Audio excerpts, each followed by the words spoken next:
Bugünkü mövzumuz dağlara həsr olunub. Biz dedik ki, dağlar yaşına görə qədim və cavan olur. Eyni zamanda qırışıqlıqlara ayırdıq. Dedik, qədim qırışıqlıq Hersin, Kaledonda yaranan dağlar, orta yaşlı Gimmeridə yaranan dağlar, bir də Alp qırışıqlığı cavan dağlar, Alp qırışıqlığında yaranan cavan dağlardır. Gəlin ümumi baxaq indi xəritədə. Deməli, Şimali Amerikanın qərbində Kordilyer dağları uzanır. Kordilyer dağların biz materiklərin relyefində keçəcəyik. Əsasən bir neçə hissəyə bölünür. Bunlardan qeyd edək.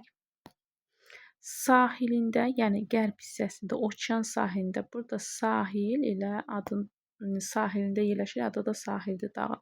Bir də Kaskad dağları var ki, bunlar cavan dağlardır. Yəni bunlar ikisi Alp qırışıqlığına aiddir. Daha sonra isə Qayalı dağlar gəlir. Qayalı dağlar isə Mezozoy qırışıqlığında yaranıb. Mezozoy Qayalı dağlar yazaq bura, buraya görsənmir. Qayalı. Bir də deməli Şimali Amerikanın şərqi hissəsində Appalat dağları var ki, qədim dağdır. Paleozoy erasında yaranıb.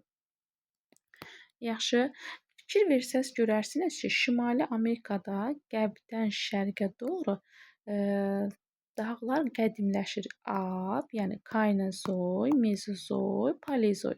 Görürsünüz, çox maraqlıdır. Bu illəri imtahana düşmüşdü bu fikir ki, hansı materikdə qərbdən şərqə doğru demək qədimdən cavandan qədimə dağlar sıralanır.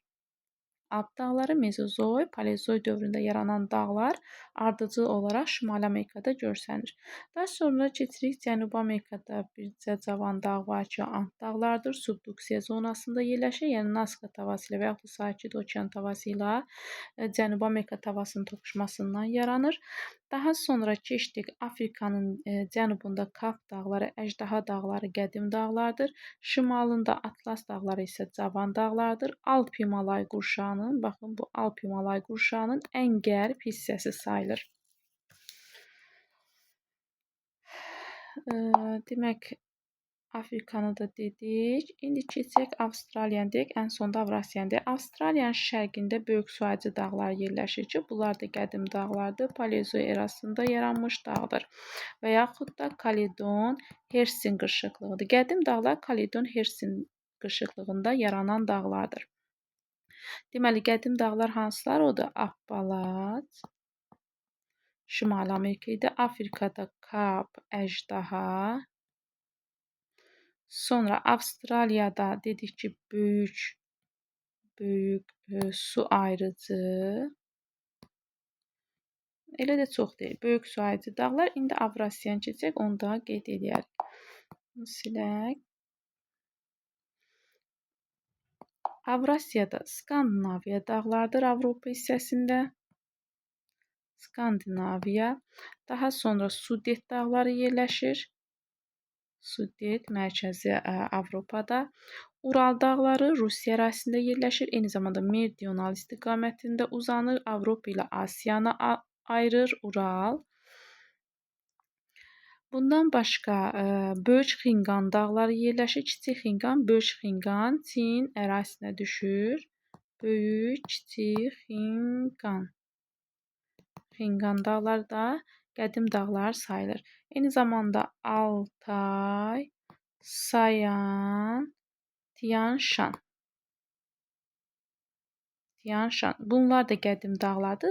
Lakin Altay, Sayan, Tian Şan burada yaşayır. Tian Şan, Altay, Sayan. Çin, Rusiya, Monqostan, Qırğızstan, Qazaxıstan zonasına düşür. Sadəcə bu 3 dağ, bu qədim dağlar yenidən cavanlaşıblar. Yəni bunlar Kaynozoy erasında yenidən tektonik fəaliyyətə məruz qalıblar.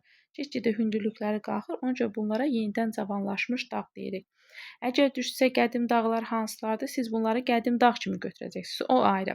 Amma xüsusilə də vurğulasaq ki, hansı dağların hündürlükləri yenidən artır və yaxud da yenidən cavanlaşan dağlar hansılardır, siz Altay, Sayan, Tian Şan götürəcəksiniz. Mərkəzi Asiyada yerləşir. Bax, bu zonada yerləşir. Fiziki xəritənizdə də qeyd edin. Deməli, qədim dağlar bunlardır: Appalaç, Kap, Əjdaha, Böyük Suyacı, Skandinaviya, Sudet, Ural, Böyük Kiçik Xinqan dağları, Altay dağları, Sayan dağları, Tian-Şan dağları. Bunlar hansı dövrdə yaranan dağlardır? Paleozoy dövründə yaranan dağlardır. Paleozoy dövründə hansı qırışıqlıqlar olmuşdur?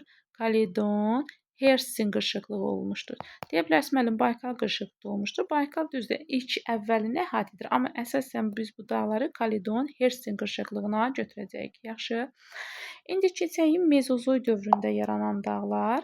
Mezozoy dövründə qeyd edək, Mezozoy orta yaşlı dağlardır və yaxud da Kimmer qırışıqlığı da deyirlər buna. Mezozoy dövründə yaranan dağlara bayaq bir misal çəkdik. Ancaq Şimali Amerika, baxın uşaqlar, Mezozoy dövrü ancaq Şimali Amerikada, bir də Avrasiyada rast gəlinir. Digər materiklərdə yoxdur. Şimali Amerikada bir dənə qayalı dağlar Mezozoya aiddir. Sonra keçdik Rusiya ərazisində Verxoyansk, bunları başqa rənglə qeyd eləyək. Verxoyansk, Çerski, daha sonra Sxota-Alin, Stanovoy, burada Kunlun, Tibet yaylası da məhz bunlar Mezozoy yaşlıdır. Fikir verdiniz, Mezozoy yaşlı dağlar hansılar oldu? Qayalı dağlar Şimali Amerikada oldu. Verxoyansk, Çerski, Stanovoy, Sxota-Alin bunlar hamısı Rusiya ərazisindədir. Mezozoy yaşlıdır. Bir də Kunlun Çinə düşür.